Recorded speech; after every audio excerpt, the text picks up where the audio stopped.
Από μικρό. Γέρος σχεδόν από τότε που γεννήθηκα. Γέρος ένιωσα 10χρονο παιδάκι όταν είδα πώς πολεμούν και πώς πεθαίνουν.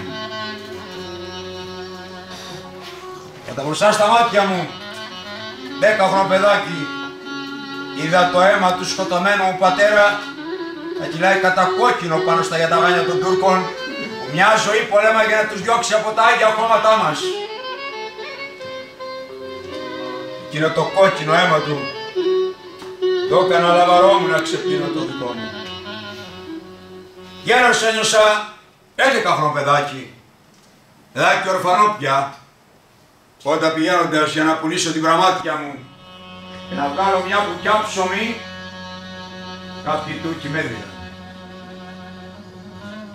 Τότε δεν αγώνασα ψωμί, αλλά ένα μικρό μαχαίρι. Αφήνοντας τα μάτια της ζωντανό που την κουβάλαγε, έφυγε τα βουνά και αποτέλεσα τίμηση του σκοτωμένου μου πατέρα. Το όραμά μου ένα, να γυρίσω. Να γυρίσω εκεί, στο ίδιο μέρος που οι Τούρκοι με έδιαν, και μια μέρα να μπω στην Νικολιτσά, στην καρδιά της πλακωμένης Τουρκιάς, να τη συντρίψω και με την υπογραφή του Θεού να ελευθερώσω την Ελλάδα. Σε γνωρίζω από τη κόψη του σπαθιού την τρομερή. Σε γνωρίζω από την όψη, μεριά μέτρα τη γη. Κατακόκαλα βερμένη, το Ελληνό τα ιερά, και σαν πρώτα ανδριωμένη, και σαν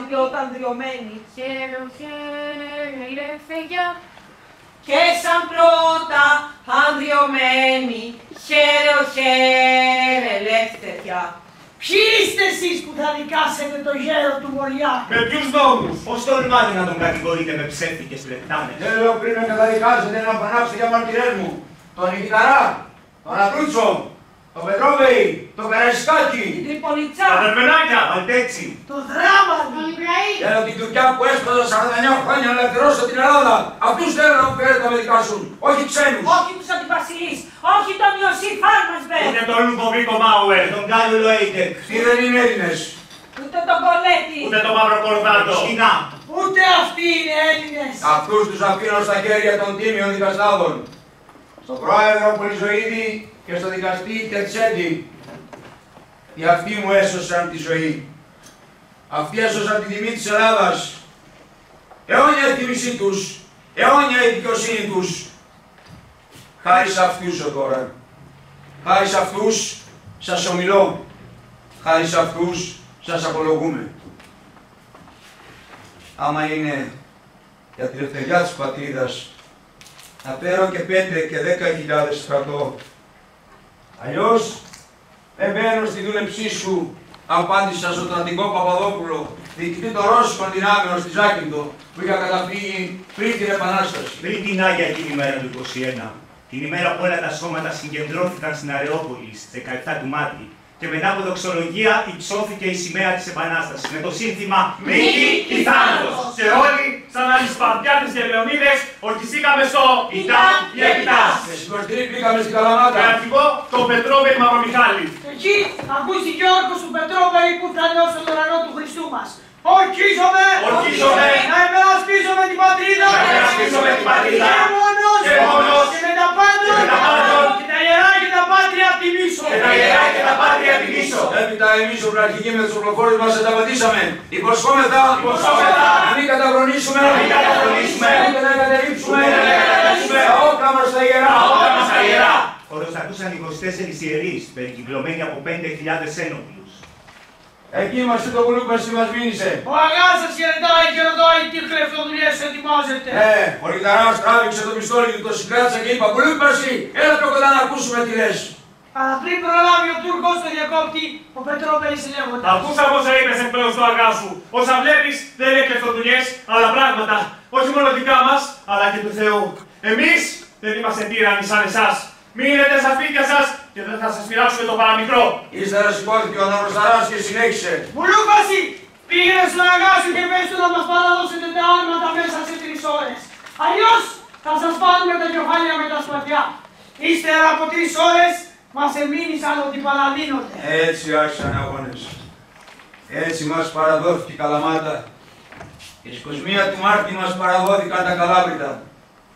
Και στις 23-24 μπήκαμε στην Πάτρα. Και εκεί στην πλατεία του Αγιώργιου ο παλαιόν πατρών Γερμανός ύψωσε μεγάλο ξύλινο σταυρό, απάγγειλε τον όρκο και μετά ένας ανταπατούσε. Ελευθερία ή θάνατος! Και αρχίζουν να γράφονται οι έντοξες σελίδες του αγώνα. Αθάνατες σελίδες. Στη Γραφιά, στη Γαλαμάνα, στο Βαλτέτσι. Και εκεί μαζεύτηκαν τόσοι πολλοί και τόσοι γενναίοι. Πετμπρεζέοι, Πλαπουτέοι, Δελιγενναίοι, Μαυρομιχαλαίοι, Φλεσέοι και με αρχηγούς των αρμάτων τους Πετρόπαιοι και Υψηλάτοι. Και αρχίσαν οι νίκες. Πολλές νίκες. Κορυφαίες νίκες του αγώνα, όπως αυτή της Τριπολιτσάς. Ακούω κούφια τα τουφέκια. Ακούω σμίξιμο σπαθιών. Ακούω ξύλα. Ακούω πελέκια. Ακούω τρίξιμο δοντιών. Ότι νύχτα ήταν εκείνη. Ότι τρέμει ο λογισμός. Άλλος ύπνος δεν έγινε. Παρά θάνατος πυκνός. Ως μας ήρθε ο Δράμαλης. Μεγάλο κακό. Αλλά τα εσωτερικά μας μεγαλύτερο κακό από το Δράμαλη. Που η κυβέρνηση με τον κολέτη μου έστελνε υπόμνημα να με υποβιβάσουν, γι' αυτό τους έγραψα σε 2-3 μέρες. Έρχομαι στην Πολιτσά με 2-3 χιλιάδες στρατό και τότε θα λογαριαστούμε. Μεγάλος πανικός από τον ερχομό του Δράμαλη. Η κυβέρνησή μας πήγε στα πλοία, εκτός από τους γενναίους, τους Πετρόπαιοι Υψηλάτοι. Ήπιοι ήταν οι οπλαρχικοί στην Πολιτσά να με βρούνε. Οι Ιδραίοι και οι Στερτσιώτες υποσχέθηκαν να προφυλάξουν τα παράλια. Έπιασα τους μήλους. Ζήτησα βοήθεια. Από την κυβέρνηση δεν είχαμε να περιμένουμε τίποτα. Και θυμάμαι τον γενναίο Οδυσσέα που μου είχε στείλει ένα γράμμα με το Περαϊσκάκι. Αδελφέ γύφτο, ο Αλήπας σας όποιον ήθελε να σκοτώσει τον έκανε συγγενή του. Λάβε κι εσύ τα μέτρα σου για τους αληθινούς Τούρκους της πατρίδος, διότι θέλουν να την αφανίσουν. Ο αδελφός σου, Οδυσσέας. Πόσο δίκιο και γενναίος Οδυσσέας. Οι πιο κακοί Τούρκοι ήταν μέσα στα πόδια μας με τα πρόσωπα των κολέτιδων και των μαυροκορδάτων και είχαμε να δώσουμε τιτάνιο αγώνα και με τους Τούρκους και με δάφτους. Μην νικούν στο στοχασμό τους τα ξένα έθνη τα αληθινά. Εάν νησιούνται ανάμεσά τους, δεν τους πρέπει η ευθύσια. Έπιασα τους μήλους. Πήγα στα Δρεβενάκια να κοιτάξω τα στενά σε περίπτωση υποχώρησής του. Εντάξει, στο Άργος, ένας καλόγυρος φοβήθηκε και φώναξε πως έρχεται καβαλαρία Τούρκων, μου γέλησε το στράτευμα. Ανέβηκα στη στέγη ενός σπιτιού να ακούγομαι. Έλληνες, τους είπα, μην τους φοβόσαστε. Μην αμφιβάλλετε πως και αυτοί θα αφήσουν τα κόκαλά τους εδώ. Ο Θεός συμπολεμάει μαζί μας. Και οι ψυχές των αδελφών μας γύρω ζητάνε εκδίκηση. Εν τω μεταξύ ο Δράμαλης αποφασίζει επιστροφή στην Κόρινθο, όπως είχε αποτεχθεί ο γέρος του Μοριά, και θα περνούσε από τα στενά. Ναι, ο στρατός προστατών μας πατρίνουν στα Δρεβενάκια. Δίνω το σύνθημα της μάχης. Οι Τούρκοι πανικοβάλλονται. Μου έρχονται ενισχύσεις με το πάνω Κολοκοντρώνη και τον Νικταρά. Δώσαμε μεγάλο χαλασμό, παρολετρία των Τούρκων. Γιόμισε τουρκικό αίμα εις όλες και τα γύρω μέρη. Χιλιάδες ηλεκτρίστηκαν άδρα του θανάτου. Ο ψυχογονεί προς την Κόρινθο ο Δράμαλης. Συνέχισε τον πολιορκόπο παντού. Προφταίνει και κλείνεται στην Ακροκόρινθο, όπου αποδεκατίζει το στρατός του και χαλιέται από έλλειψη τροφής. Τέλος, πεθαίνει και ο ίδιος ο Δράμαλης. Οι πέιδες της Σούμερης και του Μοριά οι αγάπες. Σαν ερβενάκια κοίτονται, κομιάφορες κεφάλια. Στρώμα έχουν τη μαύρη γη, προσκέφαλο λιφτάρι. Μετά από αυτά τα μεγάλα γεγονότα στους Μήλους και στον Άη Σώστη, Μου γράφει ο στυλοβάτης του αγώνα Πετρόπελης. Στρατηγέ, εφανήκατε ως άλλος Λεωνίδας. Αυτός στις θερμοπύλες με 300. Η γενναιότητά σας στα δερφενάκια με 800. Αντιπαραθήκατε με χιλιάδες στρατό. Ο Παντοκράτορας Θεός είναι σύμμαχός μας. Αν ο Θεός με θυμώ. Πουλήσεις Αθηνών και οι διχόνιες να κατατρώγουν τον αγώνα. Το βουλευτικό κλειδαρικούς και το εκτελεστικό. Και το εκτελεστικό, το βουλευτικό. Ναι, προσπαθείς να με βάλουν και εμένα στα ίκτια τους και τα καμώματά τους. Γι' αυτό μπήκα μια μέρα μέσα στο βουλευτικό. Να διώξω δια της βίας. Για να διακοπεύσω ανάποδα σε γάιδαρο το Μαυροκορδάτο. Αλλά με συγκρατήσανε. Με δολοφονίες. Οι στρατιωτικοί να θέλουν να χαλάσουν τους πολιτικούς, μια και αυτοί κάναν ό,τι μπορούσαν να μας εμφανίσουν. Και ξαναθυμάμαι το γενναίο Οδυσσέα που μου προφήτευε. Αφού τώρα που είμαστε δυνατοί, μας κάνουν αυτά που μας κάνουν οι κοτσαμπάσιδες, φαντάσου τι θα μας κάνουν αύριο. Θα μας σύρουν στη φούρκα. Εκεί εσύ όλα με δάφτους έχεις να κάνεις, άστους. Καλά, εσένα θα μου το σκοτώσουνε. Και όχι με την αλήθεια, αλλά με τα ψέματα θα σου κλέψουν το σκηνή της φούρκας. Στο διάλογο θέλουν να κάνουν να σκάνουν. Εγώ δεν μαγαρίζω τα χέρια με δάφτους. Όσο δίκιο είχε ο γενναίος Νησέας. Που προχωράγανε τα ηρωικά από στεριάδια και στη θάλασσα. Με τον Κανάρη, τον Διαούλη και τους άλλους. Και με άλλους ηρωισμούς όπως εκείνο του Μάρκου Μπότσαρη με τους γενναίους τους λιώτες που μπήκε μέσα στις σκηνές των Πασάδων και τους κατέσφαξε και χάθηκε ο ίδιος. Κανονικά στις 20 Δεκέμβρη του 1820 έπρεπε να θεωρούμε έναρξη του αγώνα, όταν πρωτοκήρυξε τον πόλεμο στην Αλή Πασά αυτός ο ηρωικός ηλιώτης. Μεγάλος ρήνος γίνεται μέσα στο Μεσολόγγι. Τον Μάρκο πάνω στην εκκλησιά, τον Μάρκο πάνω στο μνήμα. 60 παπάδες πάνε μπροστά και 10 δεσποτάδες. Και πίσω πάνω στους λιώτησες με μέγα ρολόι. Αγώνες και αίμα και το Μεσολόγγι και τον Άφλιο με πρώτη λασχαρίνα Μπουμπουλίνα να τον πολιορκεί σαν άντρας. Και θάνατος εκεί με ύπουλο τρόπο το Οδυσσέα στην Ακρόπολη από τον Κούρα. Όπως και ο άλλος ο θάνατος του Καραϊσκάκη που όταν το έμαθα μυρολογούσα σαν γυναίκα. Αχ, και τι να πρωτοθυμηθούμε. Αρχαίοι ζωντανέψανε ξανά στον αγώνα του 21. Κατεβήκαν σε τούτα τα άλλα χώματα για να τα ελευθερώσουν. Έπειτα από 400 χρόνια σκλαβιάς. Γιατί τα ασκιά σε η φοβέρα και τα πλάκωνε η σκλαβιά.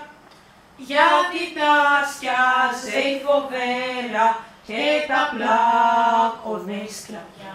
Και μέσα στους συλλογισμούς και τους ήρωες βάλανε τους Μοναΐτες να μην θέλουν τους Ρουμελιώτες και τους Ρουμελιώτες τους Μοναΐτες. Με ξένα ή τη διαφθορά. Το ολέθριο σύστημα του Γαρόφιλου Κολέτη και του Παναγιώτη Μαυροκορδάτου. Οι δύο εχθροί της Ελλάδας, οι δύο εχθροί των πλασιγών, οι δύο αρχιτέκτονες της διχόνιας. Η διχόνια που βαστάει ένα σκύπτρο ειδωλερή. Καθενός χαμογελάει. Πάρτο λέγοντας κι εσύ. Αλλά μια στιγμή να σας ομολογήσω το θάνατο του γιού μου του Πάνου. Το πρώτο χτύπημα στην καρδιά μου μου επηρέασε και τη συνέχεια το πέσιμό μου στον αγώνα. Οι κάτοικοι της Αρκαδίας σηκώσαν απειλήσεις κατά της κυβέρνησης του Πουλιού. Εξαρτεύσανε το καρότιο Παπαδρέσα και εξαρτεύσανε λοιπόν εναντίον των Αρκαδινών.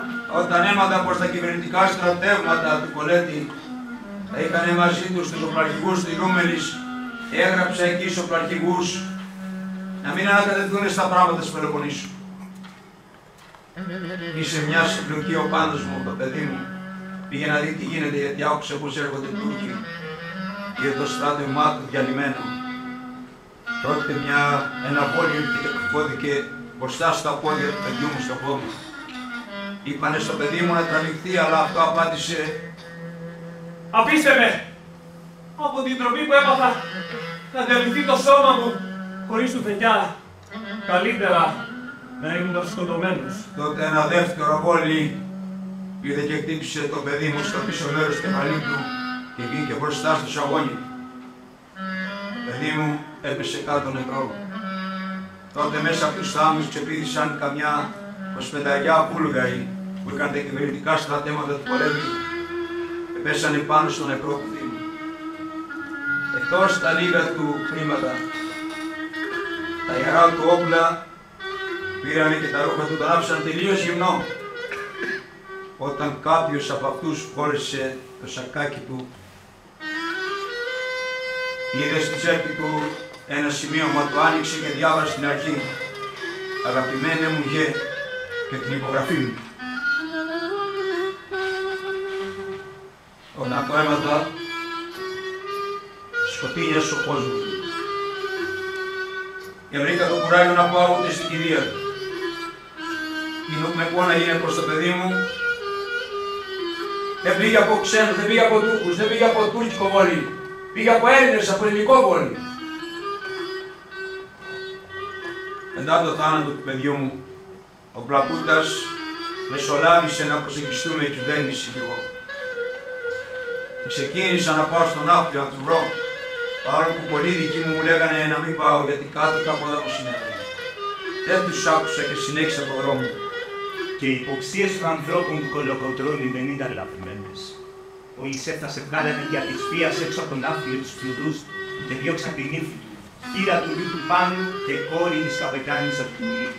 Έτσι Γενάρη του 25 με περάσαν για Καρσία. Πήραν τους ανθρώπους μου, βάλανε φρουρά έξω από το σπίτι μου και μου κατασχέσανε και την πανοπλία μου. Ο υπουργός μας, Παπαφλέσσας. Ενώ την ίδια στιγμή κανείς δεν νοιαζόταν για τη γλυκιά πατρίδα, παρά μόνο πως θα απολαύσουν το δάνειο που πήρε η φτωχιά πατρίδα από τους Άγγλους. Και πώς θα φυλακώσουν εμάς, που λέγαμε τα στραβά της κυβέρνησης και των ξένων φίλων τους. Και προσπαθήσανε οι κοιτάξα να μας πάνε σε καλή φυλακή στην Ύδρα και τους ξεφύγουμε και σκοτώσουμε τους Τούρκους. Μας ανέλαβε ο Παπαδέσσας με κάπου 300 προφόρους και όπως μας βάζανε κρυφά από το λαό το βράδυ στις βάρκες, ο Παπαδέσσας ευχόταν ειρωνικά καλό κατεβόδιο στους 4 Δελιαναίους. Ο κανένας ορκίστηκε και του λέει και στα δικά σου άθλια καλόγερε, γιατί ήρθε η ώρα σου. Τελευταίο μπαρκάρανε εμένα. Με πήγανε στο μοναστήρι του προφήτη Ηλία στην Ύδρα. Αφού σφαρίσαν τα παράθυρα, το μετατρέψανε σε φυλακή. Τώρα μας φυλάγανε κάπου 40 ένοπλοι. Η κυβέρνηση σκεφτότανε πότε θα μας περάσει από μακέρι. Ο Ιμπραήμ ετοιμαζόταν να πει στην Πελοπόννησο και να καταπνίξει την Επανάσταση. Καημένη μου Ελλάδα, τι τράβηξε από τους δικούς μας. Ο στόμα που φθονάει παλικάρια, ας μην υποθεί. Πως το χέρι σας χτυπάει, το βελφούν την κεφαλή. Η Αιγύπτη του Ιμπραήμ στη Μάνη, το κουντουγιό της αντί να βοηθήσει, φύλαγε στο σάκο του κάπου 2 εκατομμύρια πρόσια, τάχα για την εκστρατεία εναντίον των Τούρκων στην Πάτρα. Και ο Ιμπραήμ ανενόχλητος βράντιζε και πήγε στην Πελοπόννησο, ενώ την ίδια στιγμή ο κ. Λάζαρος Κουντελιώτης έστελνε γράμμα στον αδερφό του για τον κυβερνήτη για τον Κολοκοτρώνη. Σήμερα ήρθε ο Κολοκοτρώνης και με παρακάλεσε να γίνει το συντομότερο η δίκη του, διότι δεν μπορεί πλέον να υποφέρει να βλέπει ότι ο εχθρός πάτησε το έδαφος της Πελοποννήσου και ο ίδιος να κάθεται αμένιμος εδώ. Τους πρότεινα να κρατήσουν για ομήρους τα 2 παιδιά που μου είχαν απομείνει και να μ' αφήσουν να πάω να πολεμήσω τους Τούρκους όλα τίποτα. Και πόναγε η ψυχή μου όπως πόναγε και του Πετρόβε η ψυχή για το θάνατο του γιού του Γιάννη πριν λίγες μέρες τον νιώκαστο. Και ο Αιγύπτιος κίνδυνος όλης της Μεσσηνίας και ο εχθρός να προχωράει. Εμείς να είμαστε κλεισμένοι στην Ύδρα. Τόσο μυαλό είχαν οι κυβερνητικοί ή μάλλον τόσο πατριωτισμό. Και αποφασίζει ο Παπαφλέσσας για να σώσει και την Αιγύπτινη και εκείνον να αντιμετωπίσει τον Ιμπραήμ και να ανατρέψει τον Κουντουγιώτη να φτιάξει κυβέρνηση εθνικής σωτηρίας. Γι' αυτό και τους παραγγέλνει. Αν δώσει ο Θεός και τα βγάλω πέρα, όπου κι αν πάτε θα σας βρω. Και ξεκίνησε ο καλό καιρός, ενώ έγραφε και ζητούσε από την κυβέρνηση να απορριθούν το ταχύτερο οι φυλακισμένοι και να ανατεθεί στο γέρο του Βοριά η αυτοστρατηγία. Τελικά με 2.000 μόνο παλικάρια, ο Φλέσσας έπιασε το μανιάκι και ακολούθησε άνηση μάχη. Ως το μεσημέρι ο Μπράιμς δεν είχε κάψει το Φλέσσα και τα λιοντάρια του και όταν οι καπεταναίοι ψήφισαν να φύγουν, τους απάντησε να βγάλουν από το μυαλό τους την φευγάλα. Ξανάρχισε η μάχη και από τα απέναντι βουνά ακούστηκαν τα τουφίκια του Πλακούτα. Αλλά δεν μπορούσε να μπει στον κάμπο γιατί θα τους λιάνιζε η καβαλαρία των Τούρκων. Πρώτο από τα ταπούρια σήγησε του ήρωα καλόγερου. Ιμπραήμ διέταξε να βρεθεί το πτώμα του και αφού το έστησε όρθιο και έπινε ο ίδιος στο ματωμένο του κεφάλι με τα χέρια του. Αυτός ήταν ικανός και γενναίος άντρας. Αλλά αν τον πιάναμε ζωντανό, θα μας ήταν πολύ χρήσιμος, είπε. Αρχίσανε το πόλεμο. Απ' την αυγή στο βράδυ. Οι παστονιάδοι αντίξανε και κάνανε τους. Μια μπαταριά του ρίξανε, πικροί φαρμακομένοι. Τον κλέσσες σκοτώσανε. Όσοι είστε φίλοι, γράψτε τον. Κι όσοι είστε εχθροί, χαρείτε. Τέτοιον ηρωικό θάνατο βρήκαν όλοι στο Μανιάκι. Όπως ο άλλος ο παπάς, ο Πιάχος στην Αλαμάνα που οι Τούρκοι τον παλιούχωσαν. Ήρωες δρασοφόροι, χριστιανοί, που δεν μοιάζαν στους φαναριώτες και τον Πατριάρχη Γρηγόριο, που αν και βρήκε τραγικό θάνατο κι αυτός έλεγε να μείνουν απείραχτοι οι Τούρκοι και να μην ξεσηκωθούμε. Έτσι με αυτό τον ηρωικό θάνατο, ο Αποκρίστας ξέπινε και τα όπια του πολιτικά του αμαρτήματα, αν το ξαναλέω, όλοι κάναμε λάθη εκεί. Αν και για την κυβέρνηση είχε προγράψει τον απίθαρχο υπουργό της, η εκστρατεία ήταν καθαρή αυτοκτονία. Όταν ζήτησαν συνάντηση ο Δελγιάννης και ο Κολοκοτρώνης, ο κ. Λάζαρος Κουτουριώτης τους απάντησε «Αυτό που ζητάτε είναι αδύνατο να συμβεί. Το πολύ πολύ να σας χαρίσουν τη ζωή σας μόνο». Έγινε νήξη να με ελευθερώσουν, τους είπα ή όλοι ή κανένας. Έτσι στον Ναύπλιο έγινε μεγάλη μάζοξη από το λαό, φωνάζοντας Θέλουμε τους αρχαίους αρχηγούς μας. να τους τώρα να μας σώσουν από την καταστροφή. Αλλιώς θα σας κάνουμε! Και έτσι τους πάρεσαν για την Αγία Μυστία. Ενώ ο λαός πανηγύριζε την κοινοβοσχεία, 3 μέρες αργότερα ο Μπορδάτος έβρεπε τους άκρους. Η απόλυση του Κολοκοτρώνη και της συντροφιάς του μας βάζει μπροστά σε ένα καινούργιο πρόβλημα. Ακόμη και αν νικήσουμε τον εχθρό, θα χρειαστεί να πάρουμε νέο δάνειο για να περιορίσουμε και πάλι το λαό φιλίου Βλευσπόγας. Καημένη μου Ελλάδα, ποιους έβαλες στα πόδια σου. Κι εγώ, ο χθεσινός διστής και προδότης, ονομαζόμουν από τους ίδιους αντιστράτηγους γενικώς, και πριν λίγες μέρες διώκτες μου με ονόμασαν Εκλαμπρότατον! Κύριε Κολοκοτρώνη Εξοχότατο! και πολλά άλλα. και ενώ πριν με πιάσουν με ύπουλο τρόπο στον άπιο, πριν με πάνε στην Ύδρα, που παίρνανε μέχρι και το σφιά μου, τώρα μου τα προσφέρανε όλα, αρκεί να τους σώσω τον Ιμπραήμ και μου γράφανε. Μένει στην εμπειρία σου να κάνεις τον τάφο των αχρήων Αιγυπτίων. Και τότε ετοίμασα τα πρώτα στα θέματα, ενώ Πετρόμπεης μου έγραφε. Αδερφέ Θεόδωρε Κολοκοτρώνη, ανάθεμα την ηλία που έπασαν στους Έλληνες, σε ασπάζομαι αδελφικός. Εγώ βλέποντας την απροθυμία και τον φόβο γύραγα παντού και φώναζα. Αφήστε διάβολο το χορό, φτάνει πια, κάνουμε την πατρίδα. Και στην πρώτη εμφάνιση των Τουρκοαιγυπτίων, οι περισσότεροι το έβαλαν στα πόδια. Τότε έκανα κάτι που δεν ήθελα, αλλά έπρεπε. Έδωσα διαταγή να πυροβολείτε όποιος τρέφεται σε πηγή. Εν τω μεταξύ, Κολέτης και Μαυροκορδάτος έχουν αναγκάσει τον Χριστιαν να έρθει σε ρήξη μαζί τους και να κάθεται άπρακτος σε μια σπηλιά, αυτός ο γενναίος πολεμιστής γι' αυτό και ο άλλος μαλλοκυλισμένος του αγώνα. Ο γενναίος Καραϊσκάκης του γράφει. Πληροφορήθηκα την απόφασή σου, αλλά μόνο οι αρκούδες πηγαίνουν και ασφαλίζονται στα σπήλαια και όχι τα λιοντάρια όπως εσύ, ο γιος του Ανδρούτσου. Αλλά οι 2 κατάρες του αγώνα είχαν αποφασίσει την άλλη μέρα το κατατρεγμό και το χαλασμό του γενναίου Οδυσσέα στην Ακρόπολη. Κλαίνε τα μαύρα τα βουνά, παρηγοριά δεν έχουν. Δεν κλαίνε για το ψήλωμα, δεν κλαίνε για τα χιόνια. Κλαίνε για το Οδυσσέα τους που πήγε από το Ιωκέ. Το Ιμπραήμ συνέχισε μπαίνοντας στα εσωτερικά της Πελοποννήσου. Έδωσα διαταγή να πυρπολίσω την Πολυτσά και να γκρεμίσουμε τα τείχη. Και βλέποντας αυτό φοβήθηκε και δεν πήγε. Στείλαμε και ένα δικό μας να το σκοτώσουν, γιατί ξέραμε πως βγαίνει μακριά από το στράτευμα, αλλά αποτύχαμε. Και συνέχισε να καταστρέφει.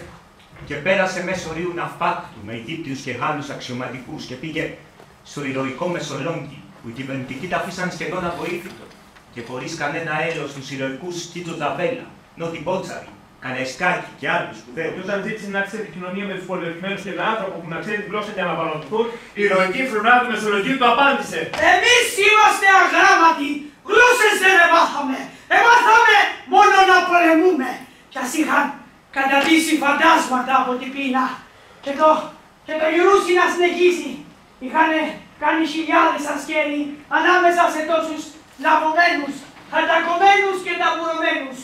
Σκοτωθήκανε περίπου 3.500 κι άλλους χιλιάδες τους πήρανε εχμαλώτους, γυναίκες και παιδιά να παίρνουν δρόμο για τα σκλαβοπάζαρα των Τουρκοαιγυπτίων. Από τις μεγαλύτερες καταστροφές, όπως το άλλο ηρωικό μέρος, τα Ψαρά που ξεκληρίστηκαν όλοι.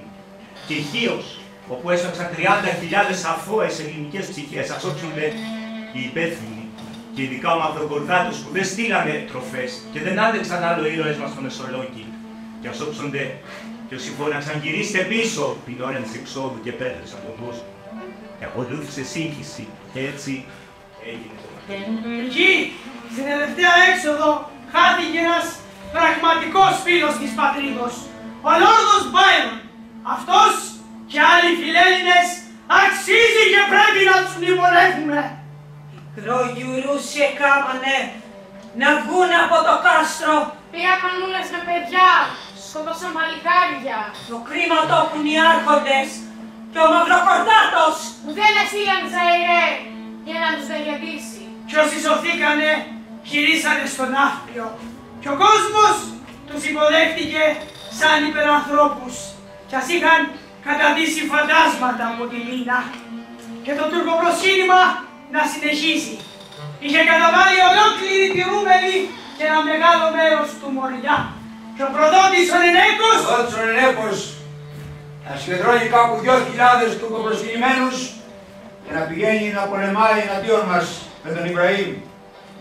Φωτιά και τσεκούρι στους προσκυνημένους έδωσα το σύνθημα. Φωτιά και τσεκούρι! Τότε φοβήθηκα για πρώτη φορά όσο δεν είχα φοβηθεί όταν πλάκωσε ο Δράμανιας 30.000 Τουρκιά. Φωτιά και τσεκούρι στους προσκυνημένους. Και ο Ιμπραήμ ξαναγύρισε και έστειλε ένα γράμμα στο Γεωργάκη Μαυρομιχάλη και του έλεγε πως του δίνει διορία 10 μέρες να συνθηκολογήσει, αλλιώς δεν θα αφήσει ούτε ίχνος σπιτιού. Και απάντηση του αντάξιου του Πετρόπε ήτανε: Ελάβαμε το γράμμα σου, που μας φοβερίζεις πως αν δεν δεχτούμε την υποταγή, θα εξολοθρέσεις και τις Μανιάτες και τη Μάνη. Γι' αυτό και εγώ και οι κάτοικοι της Μάνης σε περιμένουμε με όσες δυνάμεις διαθέτεις. Γεώργιος Μαυρομιχάλης, αρχηγός Σπαρτιατών. Ο Τρακόσκι, σηκωθείτε και ξανάρθετε σε εμάς. Τα παιδιά σας θέλει δείτε πόσο μοιάζουνε με εσάς. Και ετοιμαστήκαμε μαζί, Μανιάτες και Μεσίνη, με αρχηγούς τους Μαυρομιχαλαίους. Και το ήταν η Επιτάς. Και όταν προσπάθησε να ξαναμπεί στη Μάνη από τη Βέργα, κίνησα με 2.000 οπλοφόρους. Βάζησα την τρομπέτα να αρχίσει πόλεμος.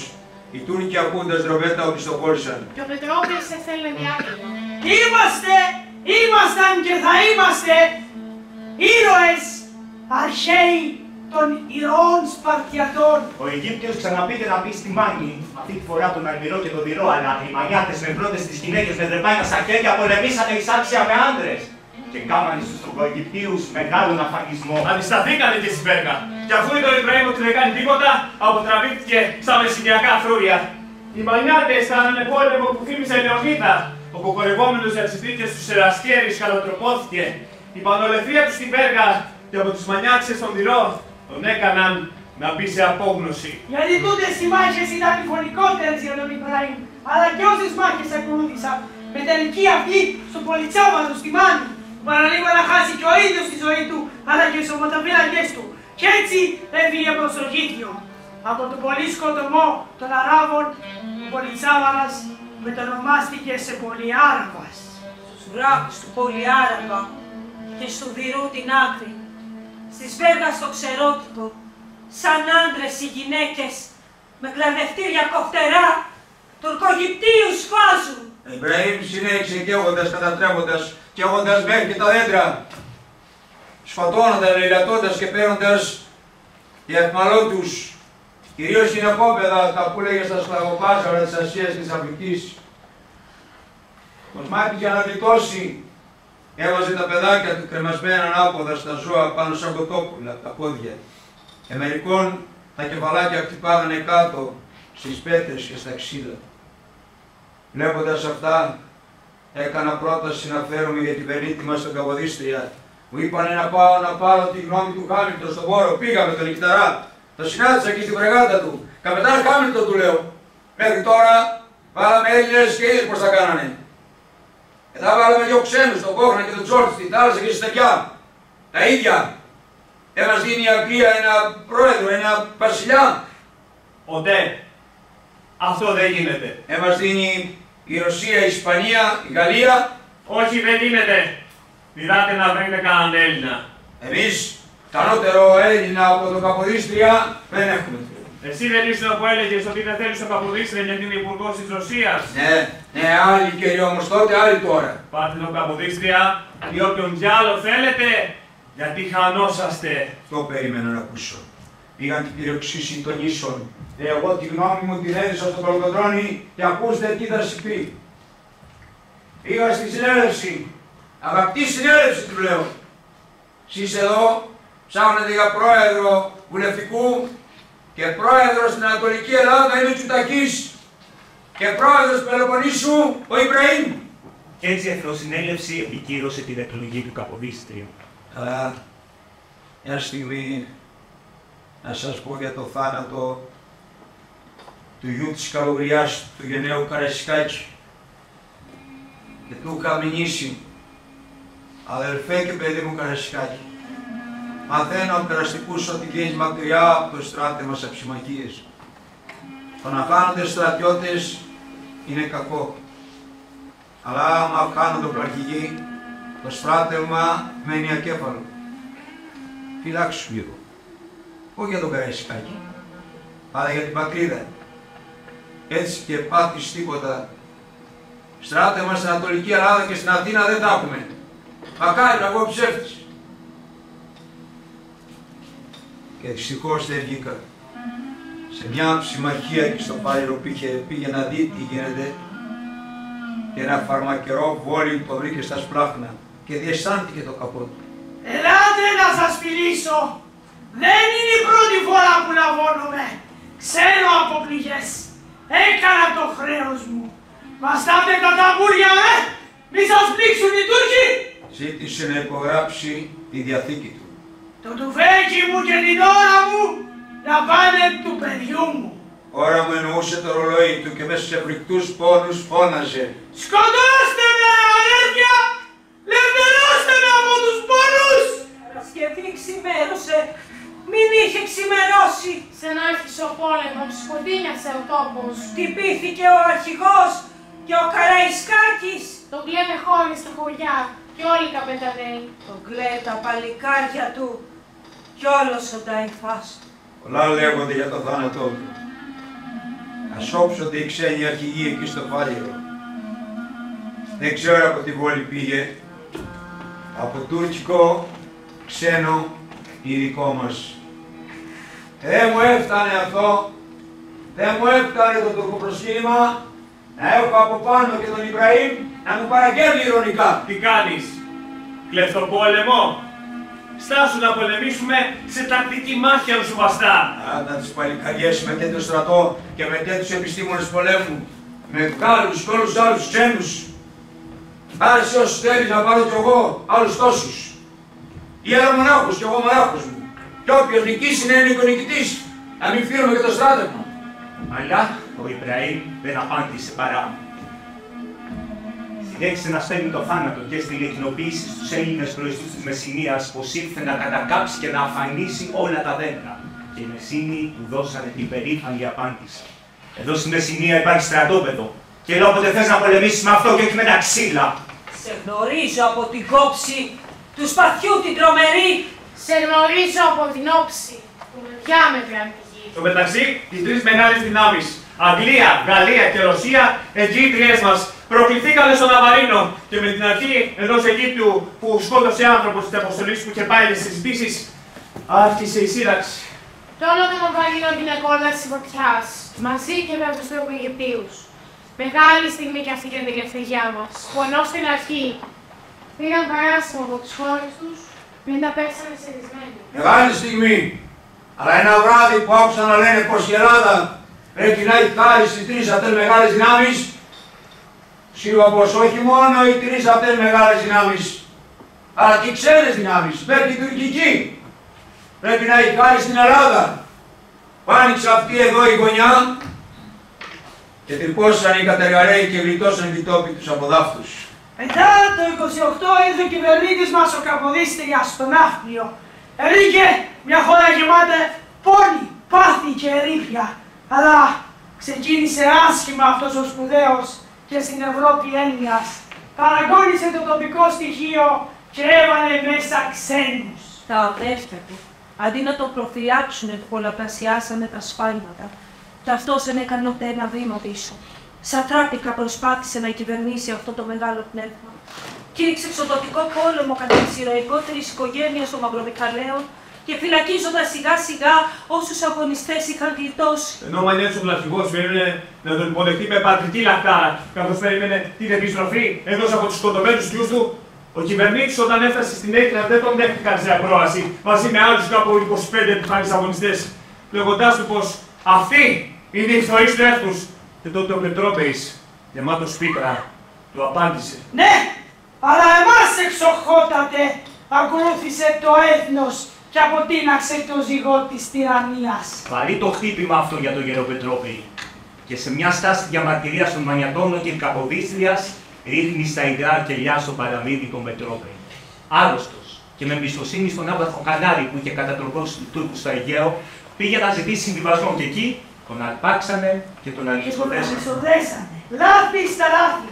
Και ο κυβερνήτης μας ο Καποδίστριας να παίρνει συμβουλές από τον Βάγια, τον τουρκοπροσκυνημένο του Αλή Πασά.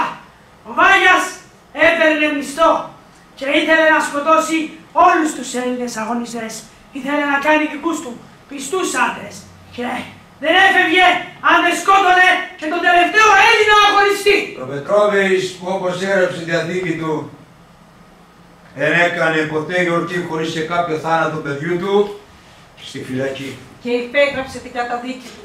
Και το τέλος τον βρήκε από τον αδερφό του Πετρόπεη, τον Κωνσταντίνο, και τον γιο του Γιωργάκη, μπροστά στον Άγιο Σπυρίδωνα, στον Ναύπλιο, το 1831. Κρίμα, καθήκανε δύο σπουδαίοι Έλληνες. Ένας πήγε επί τόπου, ο άλλος εκτελέστηκε αργότερα. Που κρίμα δεν μπήκα στη μέση να σωθεί αυτός το νέο παιδί, ο Έλληνας. Όταν τον έβαλαν μπροστά στο δέντρο, στο εκτελεστικό απόσπασμα φώναζε. Παιδιά, σημαδέψτε με εδώ, στην καρδιά. Αδέρφια, ομόνια, αγάπη, πυρ! Και ο Γεροπετρόπεης στη φυλακή. Και όταν αργότερα ήρθε ο Όθωνας, ο βασιλιάς, ο πατέρας του Όθωνα, ο βασιλιάς της Βαβαρίας, σε μια δεξίωση, όταν είδε τον Γεροπετρόπεη να πλησιάζει από μακριά, είπε στον βασιλιά γιο του. Γε μου, βλέπεις αυτόν τον γέροντα, πήγαινε να τον προϋπαντήσεις, διότι αυτός σηκώθηκε από το θρόνο του για να καθίσεις εσύ. Όσο για το Καποδίστρια, είναι αυτό που του είπα μετά από μία σύσκεψη ένα βράδυ, που πήρα τα γυαλιά του στα χέρια μου και τα σκούπισα πολλές φορές, του λέω «Εξοχότατε, τα ματογιάλια σου πρέπει να είναι πολύ καθαρά, να βλέπεις μακρύτερα». Κρίμα γιατί κάτι και ένα σπουδαίο πνεύμα. Ένας Έλληνας που αυτά που έκανε είναι δύσκολο άλλος πολιτικός να το ξεπεράσει. Μοίρασε όλη του την περιουσία στη πατρίδα.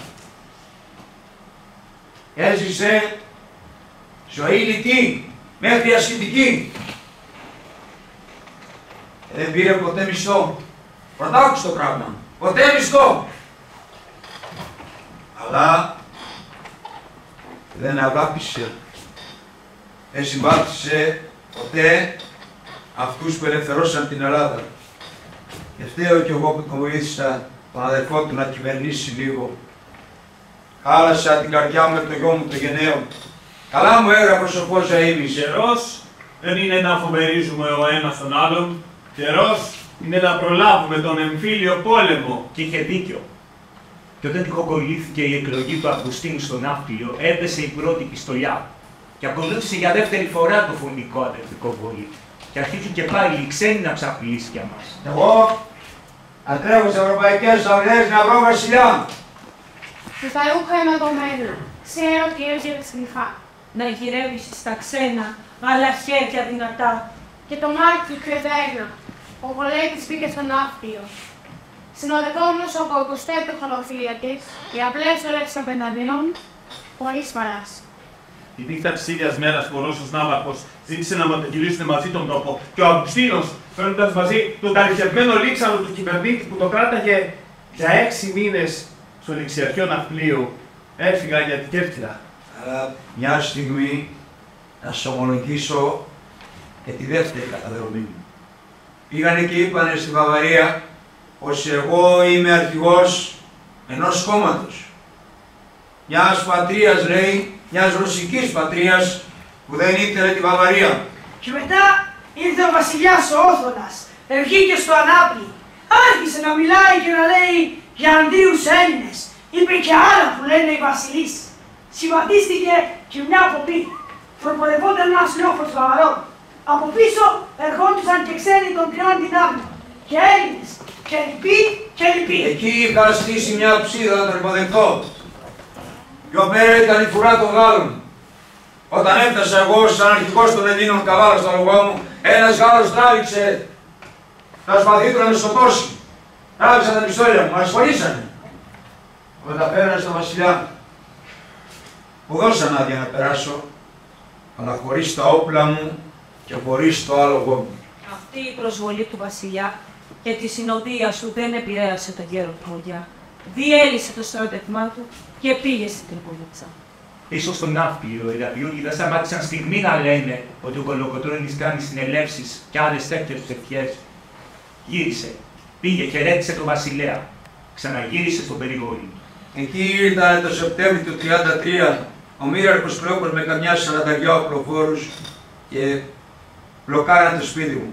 Κοιμόμουνα. Σηκώθηκα όπως ήμουν μισόγυμνος και πήγα στο παράθυρο, αυτός πήγε στην πόρτα. Τι θες, του λέω. Έχω διαταγή να κάνω έρευνα. Εγώ, ο μοίραρχος Κλεόπας. Εδώ μέσα κρύβεις οπλοφόρους και κρύβεις σκιόπλα. Καλά, πάλι όμως κι άλλους οπλοφόρους γύρω, μη σου ξεφύγουν, του είπα ειρωνικά, και όπως ήμουνα μισόγυμνος πήγα και έπεσα στο ξυλοκρέβατό μου. Μπήκανε μέσα, ψάξανε. Οπλοφόρους βέβαια δεν βρήκανε. Μόνο τα ιερά μου όπλα που δίνανε κουράγιο και πετύχαμε την ελευθέρωσή μας, αυτά βρήκανε μόνο. Αφού τα άβαλες, τα μάζεψε εκεί, με διέταξε. Σήκω! Ντύσου!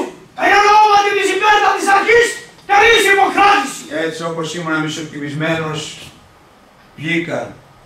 Βγαίνοντας, είδα και τους άλλους οπλοφόρους που ήταν γύρω. Λέω, τι το παίζει τόσο ασκέρι.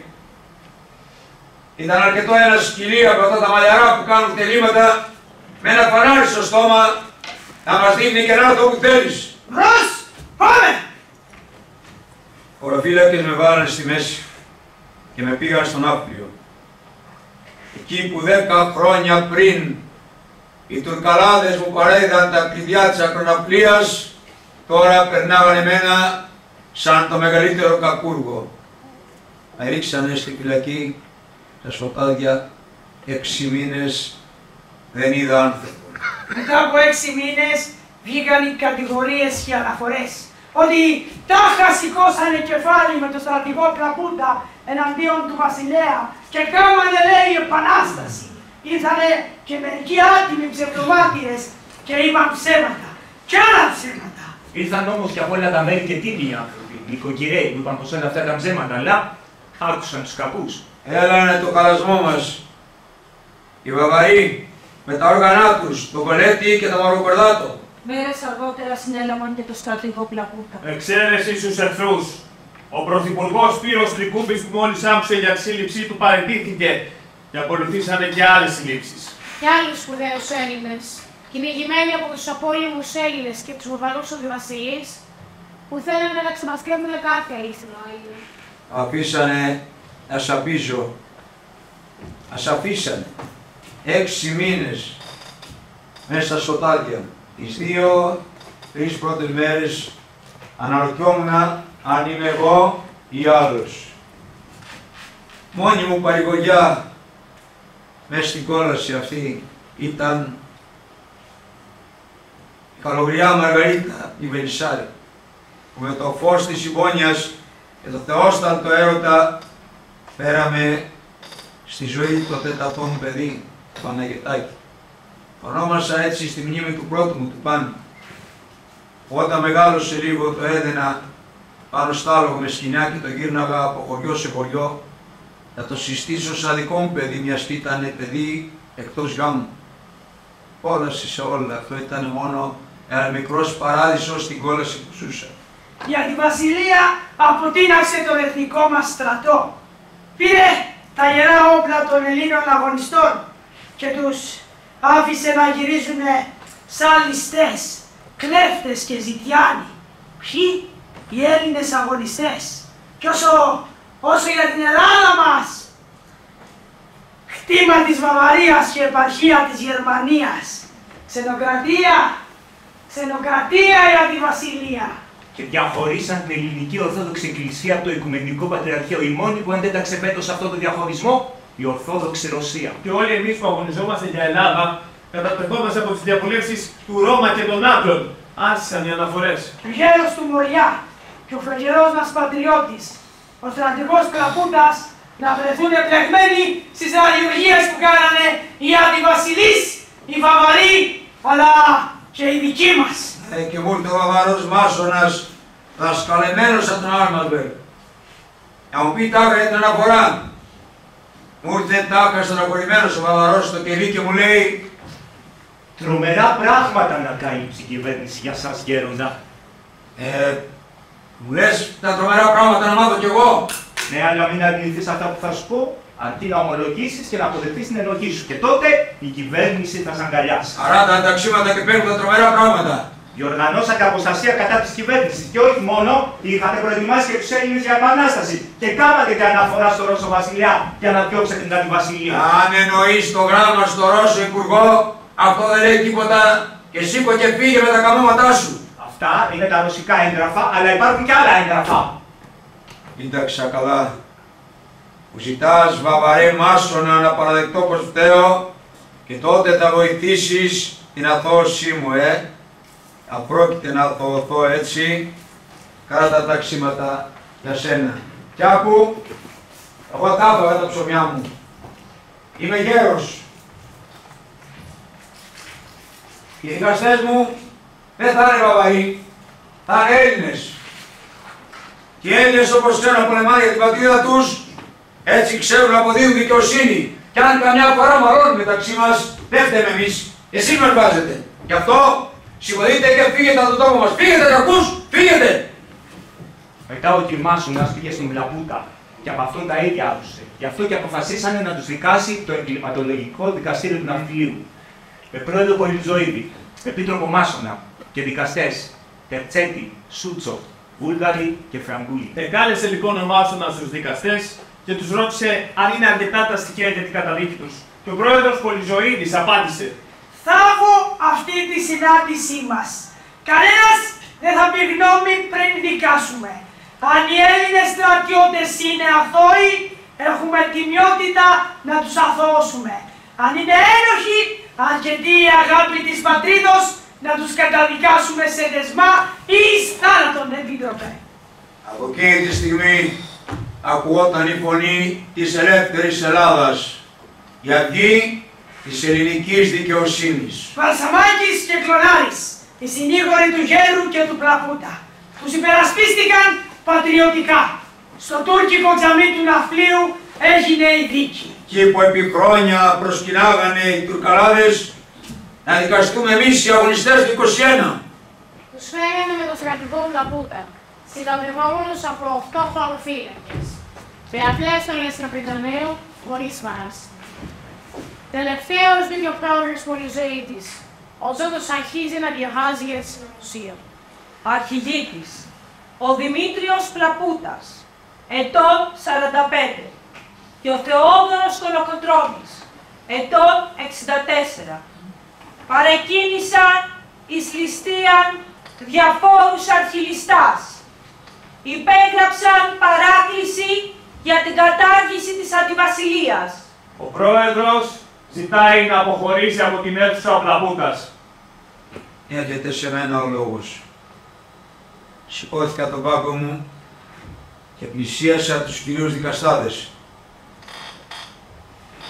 Πώς ονομάζεσαι? Θεόδωρος Κολοκοτρώνης. Από πού κατάγεσαι? Από το Λιποβίσι της Καλύτενας. Πόσο χρονών είσαι? 64. Τι επάγγελμα κάνεις? Στρατιωτικός. Στρατιωτικός είμαι, του λέω. Κράταγα του φέκη 49 χρόνια και πολέμαγα νύχτα μέρα για την πατρίδα. Δίψασα, πείνασα, δεν κοιμήθηκα. Είδα τους γνωστούς μου και τους φίλους να πεθαίνουν και τα παιδιά μου να ξεψυχάνε μπροστά μου. Μα δεν δίλιασα. Πίστευα πως ο Θεός της Ελλάδας είχε βάλει την υπογραφή του για την εταιρεία μας και δεν θα την έπαιρνε πίσω. Τι απολογήσε για την κατηγορία? Είχες συναντήσει με το Ρώμα? Τι έκανες στην Τρίπολιτσό? Τι παράγγειλες στο γιο σου πάνω? Τι άκουσες για τις αφορμές εναντίον της Αντιβασιλείας και των Βαβαρών? Γνωρίζεις τους ληστές κοντοφουνίσιο Μπαράχτα την Καπέλαρη? Πώς πήρε αφορμή να σου γράψει ο Ρώσος Υπουργός? Σε όσους έρχονται να σε δουν, τι τους έλεγες? Έχεις τίποτα άλλο να δηλώσεις για όσα σε κατηγορούν? Έχω, τους είπα. Τι το εγώ μονάχα. Όταν χάθη ο κυβερνήτης, οι Έλληνες είμαστε μοιρασμένοι στα δύο. Όταν ήρθε ο βασιλιάς, τώρα είπα ευχαριστημένος, θα διαλύσω το στράτευμα, θα κρεμάσω την κάπα μου και θα πάω ευτυχισμένος στην καλύβα μου να πεθάνω. Αυτά είπα και κάθισα στο πάνω μου. Μετά φέρανε και εξετάσαν τον Καπούτα. Και όταν τον ρώτησαν να έχει να προσθέσει κάτι άλλο, είπε και αυτός. Κατηγορούνε εμένα και τον γέρο ότι τάχα σηκώσαμε κεφάλι εναντίον του βασιλέα και του βασιλιά. Μα μήπως εγώ δεν συνόδευσα τη χάρη του και δεν μπήκα ο ίδιος εγγυητής για να καθίσει στο θρόνο? Κύριοι δικαστές, εμείς δεν ηχανευόμαστε τις νομοδουλειές όλων εκείνων που μας κατηγορούν. Ό,τι έχουμε να πούμε το λέμε ντρέτα και σταράτα. Άλλοι είναι οι εχθροί της πατρίδος. Είμαστε αθώοι. Είμαστε αθώοι! Μετά πήρε το λόγο ο Επίτροπος Μάστον και είπε πως εξαιρεί όλους τους μάρτυρες υπεράσπισής τους και δεν θα αφήσει ούτε 10.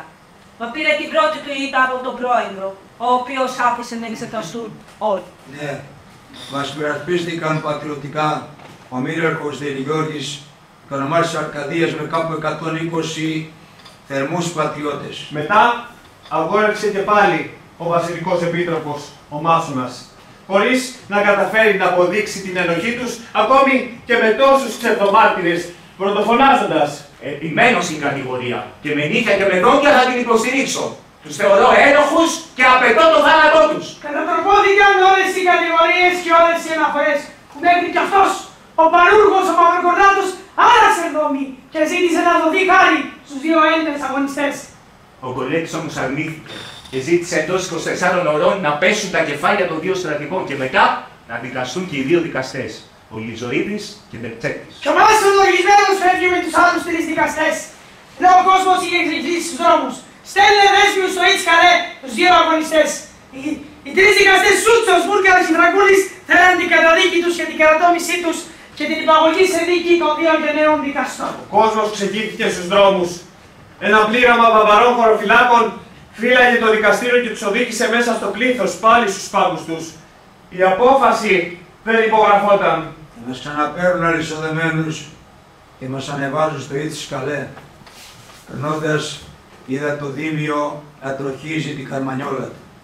Ενώ οι πόρτες του τζαμιού δεν ανοίγανε, οι δικαστές διαφωνούσαν και ο Τερτσέτης έπεσε στα πόδια των άλλων 3 και βλέποντας την άρνησή τους φώναξε πως με τέτοια αποδεικτικά δεν καταδικάζονται σε θάνατο ούτε 2 χάρτη.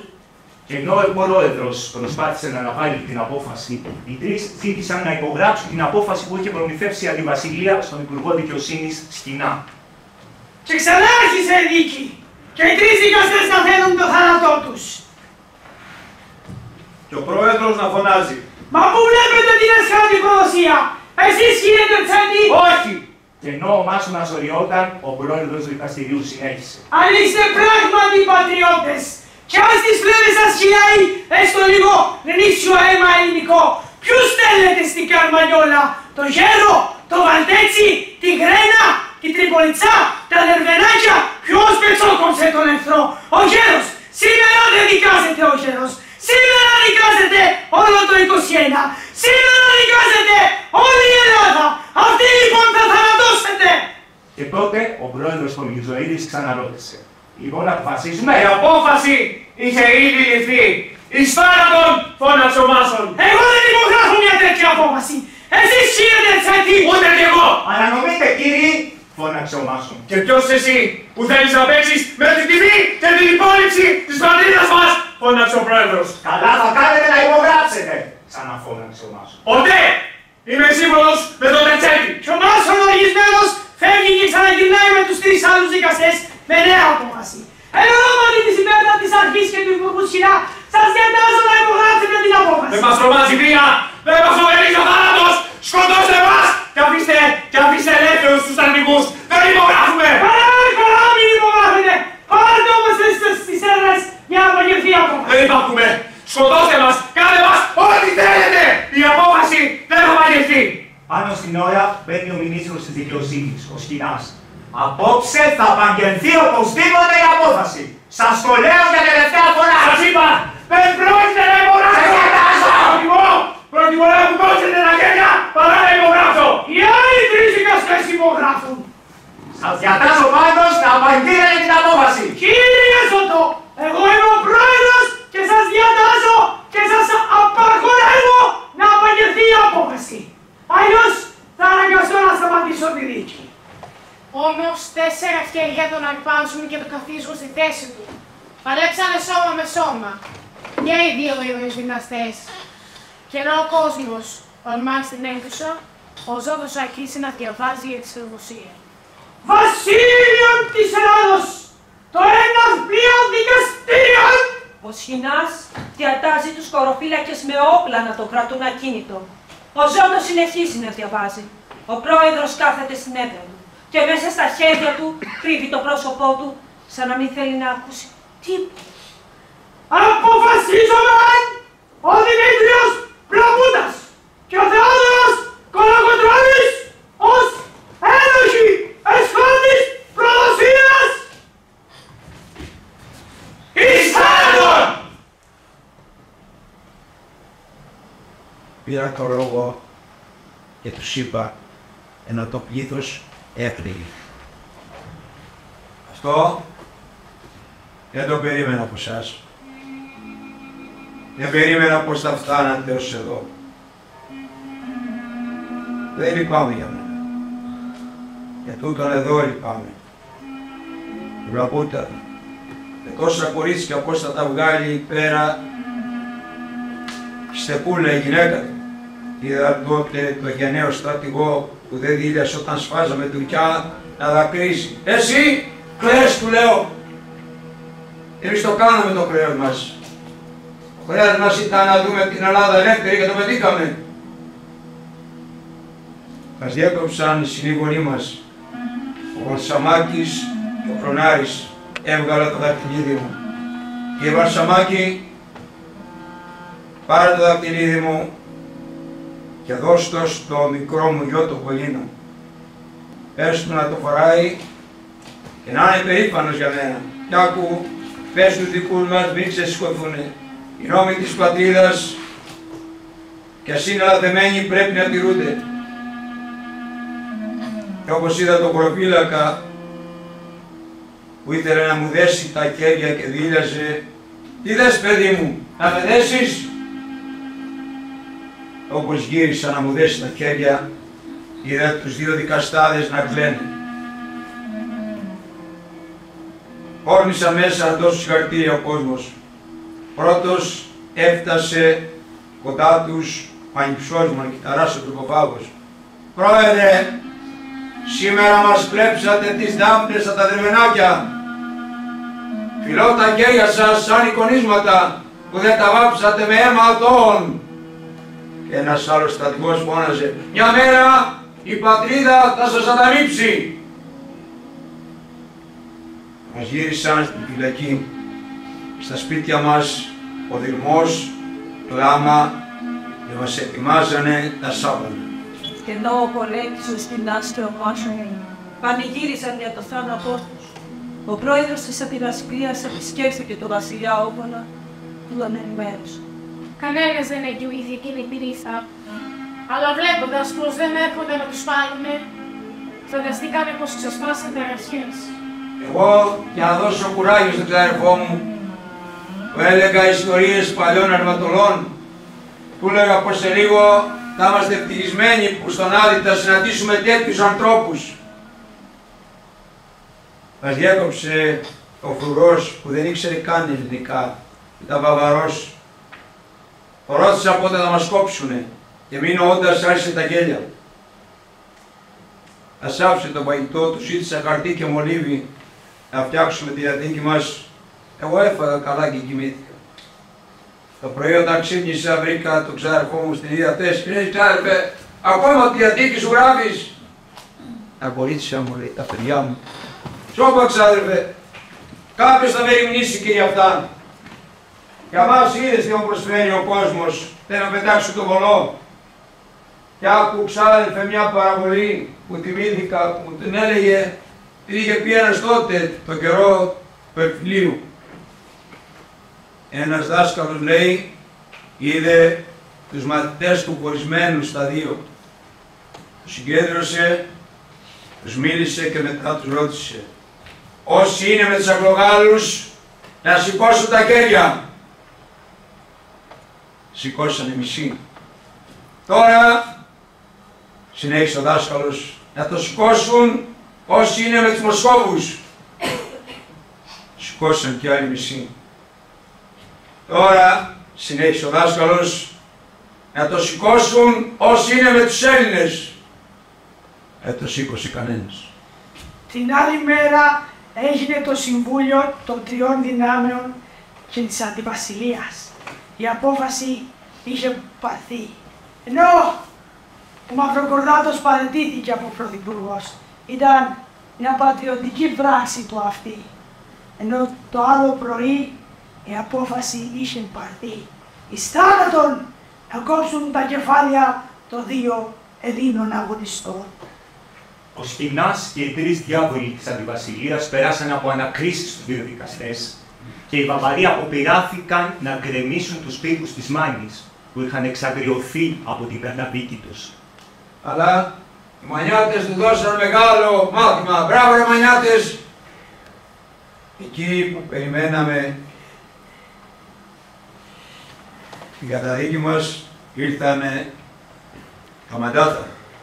Ο βασιλιάς, λέει, ενηλικιώθη και μας μετέτρεπε την ποιδινή εις θάνατον σε 20 χρόνια φυλακή.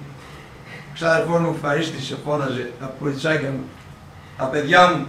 Εγώ ευχαρίστησα τον βασιλιά, μα του παρήγγειλα, είμαι 64 χρονών και δεν θα ζήσω 20 χρόνια μου χαρίσει. Την επόμενη μέρα, 31 Μάρτη του 1934, όλη η πόλη γιόρτασε. Ο λαός μας έσωσε. Φοβηθήκαν ανταρσία, επανάσταση. Εγώ ξεκουράστηκα 3-4 μέρες. Ήρθα, πήγα στην Αθήνα να δώσω το σέβας μου στο βασιλιά. Έφτασα στο παλάτι. Βλέπω τους δύο δικαστάδες, συγκινηθήκαμε. Έφτασε η στιγμή να περάσω μέσα στο βασιλιά. Κύριοι, ζητήσατε να φύγετε στο παλάτι να με ευχαριστήσετε. Εγώ όμως σας κάλεσα για να σας ζητήσω συγγνώμη. Καταδικαστήκατε δύο στρατηγοί σε θάνατο. Διασυρθήκατε κι εσείς που δεν υπογράψατε την καταδίκη τους. Ό,τι έγινε έγινε παρά τη θέλησή μου. Σοφότατε, πρώτη φορά που βλέπω τα μάτια μου, που νιώθω τα μάτια μου υγρά. Τώρα που σε βλέπω όπως σε φανταζόμουνα, τώρα σπεθάνω.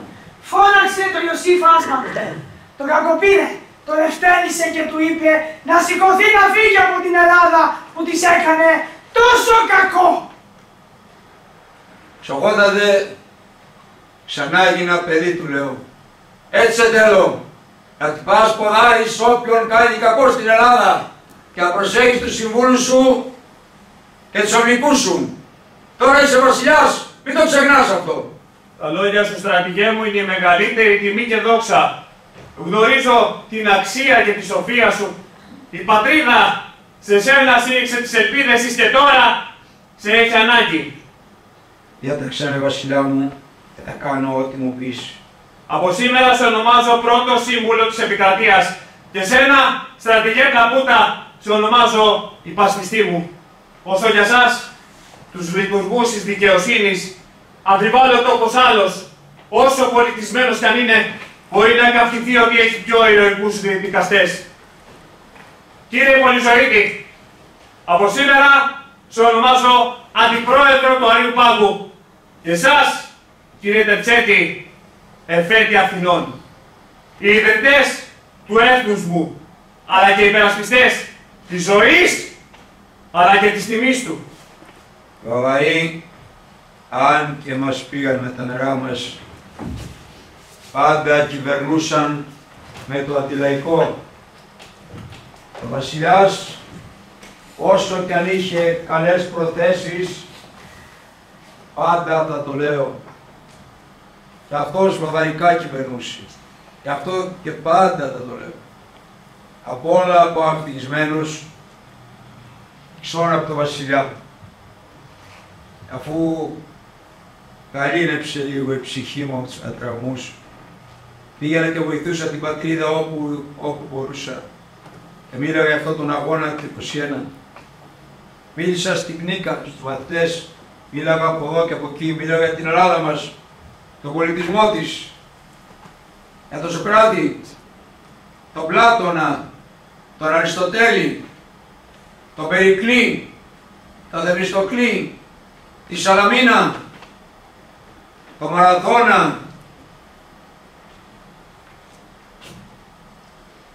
τον Αχιλλέα, τον Μεγαλέξανδρο που έκανε Ασία και Αφρική ελληνική. Η αυτοκρατορία μας που λέγαγε πάντα για τον Σταυρό και τον Χριστό. Για τον Κωνσταντίνο Παλαιολόγο που σαν άλλος Σπαρτιάτης δεν παρέδωσε τα κλειδιά της πόλης και έπεσε νεκρός.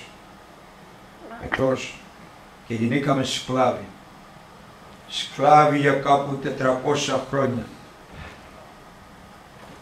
Σκλάβοι. Μέχρι ήρθε η Άγια εκείνη η μέρα του 21 και ξαναγινήκαμε Έλληνες. Και ό,τι και να μας κάνουνε, όσο και να μας πολεμήσουνε, Έλληνες θα είμαστε πάντα. Έλληνες που θα πολεμάμε και θα πεθαίνουμε για την πατρίδα όπως πεθάναν αυτές οι περίπου 800.000 πεθάναμε εδώ στον αγώνα του 21. Και πάλι δεν χαθήκαμε, γιατί είμαστε Έλληνες. Αυτούς που ξεκίνησαν την Επανάσταση, ο κόσμος τους έλεγε τρελούς. Εμείς, αν δεν ήμασταν τρελοί, δεν θα κάνουμε την Επανάσταση. Αν σκεφτόμασταν για πολεμοφόδια, για στράτευμα, για τη δύναμη των Τούρκων. Τώρα όπως που νικήσαν, μας επενούν. Αν δεν επετυχαίναμε όμως, θα μας έριχναν κατάρρες. Μοιάζουμε σαν να είναι σε ένα λιμάνι. 50% καράβια φορτωμένα. Ποιοι από αυτά κάνει πανιά. Πηγαίνει στη δουλειά του με μεγάλη φουρτούνα και γυρίζει πίσω. Είδατε άνθρωπος, είδατε παλικαριά, είδατε άξιος καραβοκύρης. Υπερτηγορούνται όλοι οι άλλοι καραβοκυριαίοι σαν ανάξιοι. Αλλά αν χαρόταν το καράβι θα λέγαν «Μα το τρελό να ξεκινήσει με τέτοια φουρτούνα ο παλιάνθρωπος». Πήρε τόσο κόσμο στο λαιμό του. Τέτοιος είναι ο πολύς ο κόσμος. Αυτή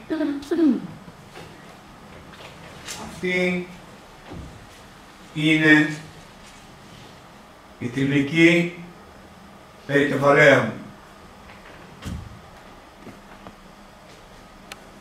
Πάνω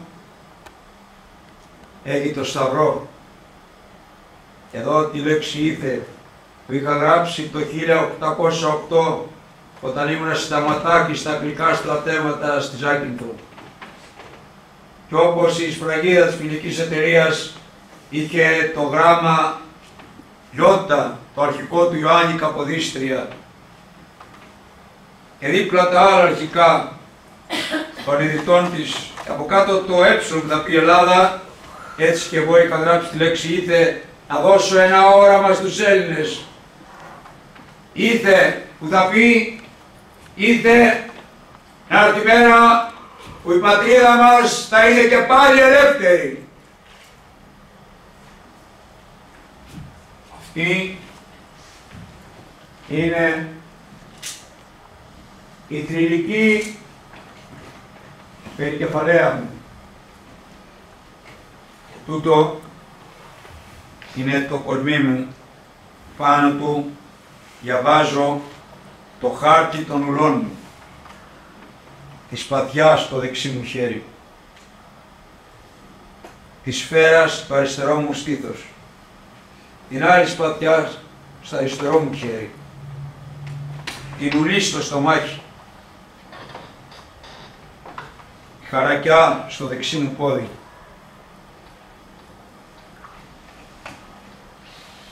49 χρόνια πόλεμος. Πόλεμος και σημάδια θανάτου. Σημάδια θανάτου για την αγαπημένη μας πατρίδα.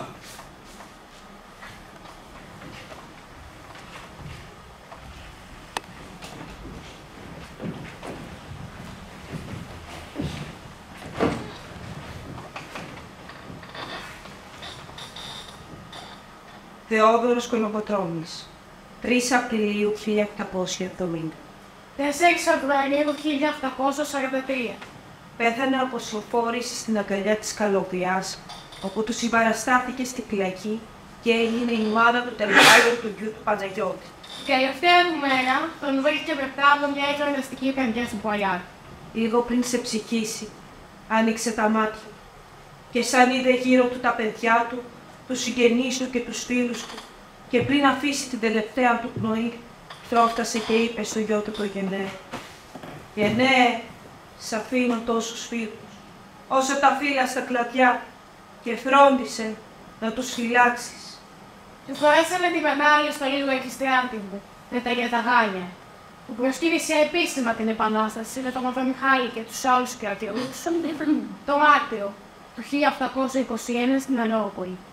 Όταν τον έβαλαν στο φέρετρο, ρίξανε κάτω από τα πόδια του μια τουρκική σημαία, αριστερά του τα άλλα όπλα του και τις παλέτες που είχε στα επτάλισσα, δεξιά του το σιδερένιο του θώρακα και πάνω από το κεφάλι του τη θρυλική του περικεφαλαία με τα παλάσιμα. Πίστευα πως ο Θεός της Ελλάδας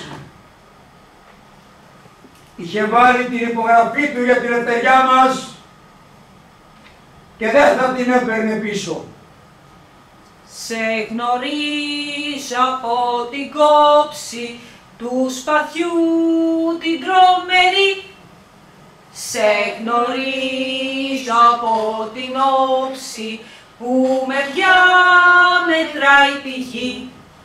Απ' τα κόκαλα βγαλμένη των Ελλήνων τα ιερά και σαν πρώτα αμβλιωμένη χέρι ελευθεριά και σαν πρώτα αμβλιωμένη χέρι ελευθεριά και σαν πρώτα αμβλιωμένη χέρι ελευθεριά.